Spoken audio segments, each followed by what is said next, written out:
This is phase 3 rehab on athletic groin pain. Please refer back to phase 1 and phase 2 in the other videos if you haven't looked at those yet. But if you've completed all of that, we're going to move on with the next level. My name is Tommy Brennan. I'm the owner of the Pain and Performance Clinic based in Lucan in Dublin. Let's start with the exercises, and at the end of the exercises, we'll talk more about fitting this in with a running program. At this stage, you'll have done phase 1 and phase 2, so you might be anywhere between week 4 and week 8. A lot of the time we see people and they're at about week 6 at this stage, but that really depends on the amount of work that you've done up to this point and the severity of your own symptoms. If these exercises are too sore and too uncomfortable, you have to go back and complete phase 1 and phase 2. But when you're ready, this is the next level or progression that you need to get to. So let's get straight into the exercises. Before we do these exercises, you're going to warm up with 3 of the exercises that we've already covered in our previous phases. So you can be a little bit achy and stiff in your daily activities. After you do these exercises,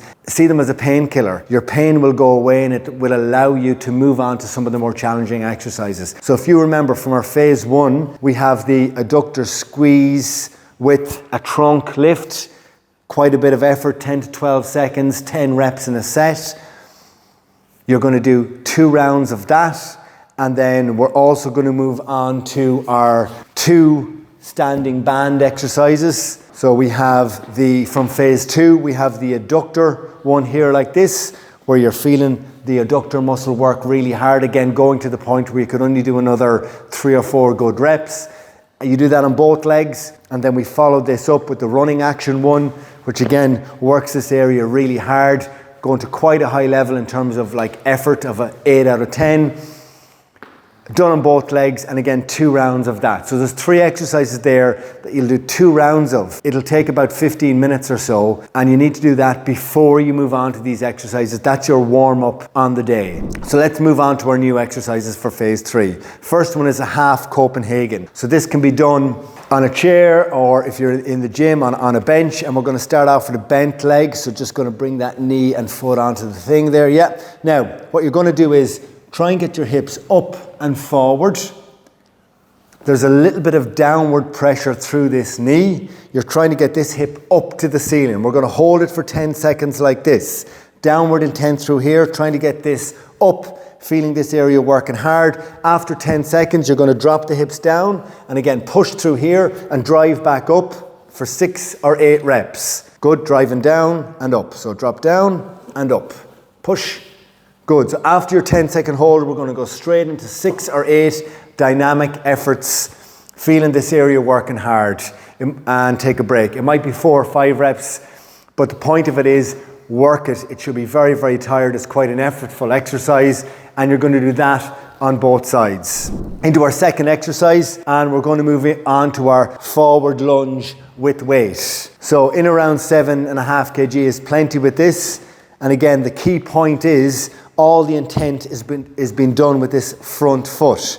Both dumbbells are coming down by the shin and you're pushing back from the ground. So you're really pushing the floor away from you and coming back up like that.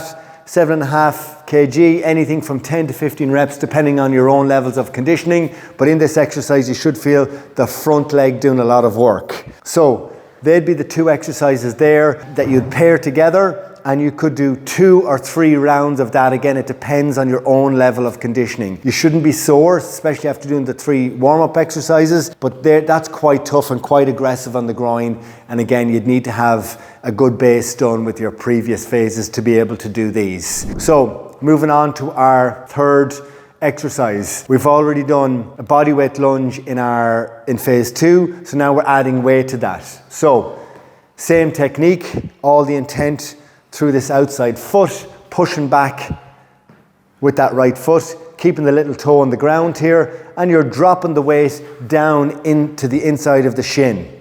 And it's nice and explosive, in around 10 kg here, 8 to 12 reps, and you repeat this on both sides. Into our 2 plyometric exercises to finish this. The first one we're going to do is the lunge with rotation here. So you're going into this sort of a jump here, and you're rotating your trunk over your front leg. So as Sean is doing it here now, he's going to rotate his trunk to be looking over that leg completely, and you're getting up off the ground. It's quite tough. You should be trying to do it for a full 30 seconds. Really works the leg, but it's exposing you to the demands that you're going to have to be able to do when you return to play. You can pair that with the last exercise here, which is our skater jump. So let's take a look at it again. Again, nice and explosive. Side to side, really pushing off each foot. And again, 20 to 30 seconds on this. Dynamic. It's a lot of work and stress on that area, but you've a lot of work done. It's well warmed at this stage, and that's our 5th exercise here in this. So there are exercises in phase 3, and remember, you've done 3 exercises as your warm-up as well. The key points to remember in this then are, at this stage, you're going to be back on the pitch doing some running. So you're going to be exercising or training 5 times a week. It might at this stage be 3 pitch sessions, and then if that's the case, you're doing 2 gym sessions, which will be this stuff that we've just done here. So you do this on 2 days a week. Before you do any of your pitch sessions, you're doing, and this is absolutely key to recovery, you need to do a good 20 minutes of rehab before you do any sort of running. We'll go through the running in the turnarounds video, but the rehab that you do for phase 3 before you do any sort of running is going to include the 3 warm-up exercises that we did here today, which was the squeeze with the trunk lift and the 2 exercises with the red band. But you might also need to add in another 2 or 3 exercises from phase 1 and 2, something to work the hips and glutes, and we might do another squeeze as well. It's a good 20 minutes of work to really warm up the area. What's important to remember is at this stage you can still have some pain in your life. You can be walking to the field with a 2, 3, 4 out of 10 pain, but by doing 20 minutes of this rehab brings it down to a 1 out of 10. If it's a 1 out of 10 and you have all the strength work done, you're okay to go running. This is a key point a lot of people mess up on. They feel, oh, if I've got pain in my daily life, I can't do anything. That's not how this works. You certainly can't run if you don't have the capacity and the strength, but if you've followed along and done all the work and you haven't taken any shortcuts, you can still have some pain in your daily life, especially if you have a seated job, but that's why you do your 20 minutes of warm-up and you go into the appropriate level of running, which we will look at in the turnarounds. Okay, to get this better, you also need to run. There are certain demands that rehab can't replicate. As long as